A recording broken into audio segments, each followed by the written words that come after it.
Kasabay ng selebrasyon ng ika-31 anibersaryo ng National Police College o NPC, binigyang diin ang mga paraan kung paano lalabanan o makakiwas sa cyber threats. Kaugnay niyan, kinilala naman ng NPC ang mga ahensya na naging katuwang nila sa pagtupad ng mandato at pag-abot ng kanilang tagumpay. Kabilang na po riyan ang inyong People's Television. Narito po ang report.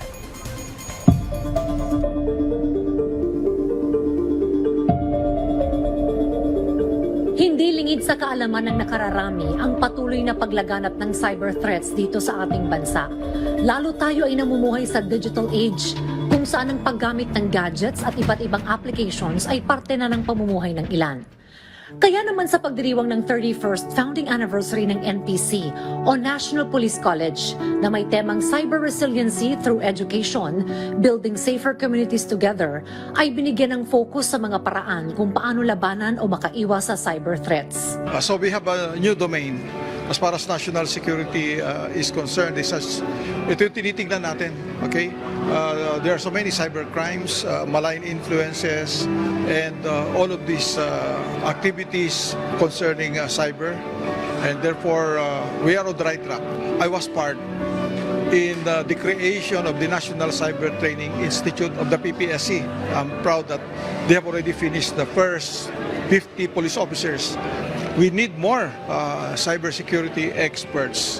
On the part of the NICA, I mentioned about Executive Order 54 because that is about cyber intelligence.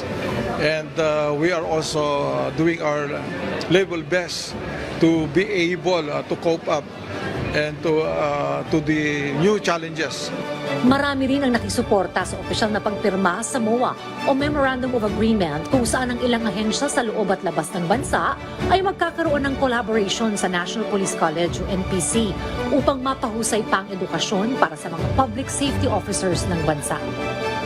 We've just signed a Declaration of Cooperation, so this is a document that allows us to explore different venues to partner with the National Police College in areas such as joint training, building the curriculum together, working on research projects, and maybe also on outreach together. Bukod pa riyan, binigyang pagkilala rin ang mga naging kabahagi sa tagumpay ng National Police College. Kabilang inyong People's Television Network na ginawaran ng Institutional Award na personal na tinanggap ni Network General Manager Antonio V. Nebrida Jr. First is congratulations to National Police College for 31 years as they celebrate their founding anniversary today. Pangalawa, malaking pasasalamat sa kanila for recognizing People's Television Network. What we're just doing is we're doing our job.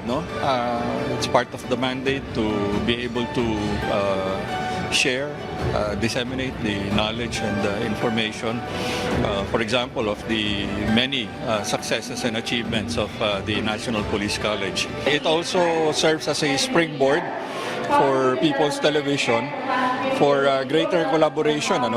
Dahil sa pagtitipon na ito, marami ang naging bukas sa usaping hindi lang para sa kaligtasan ng nakararami, kundi maging ang malasakit sa bawat isa.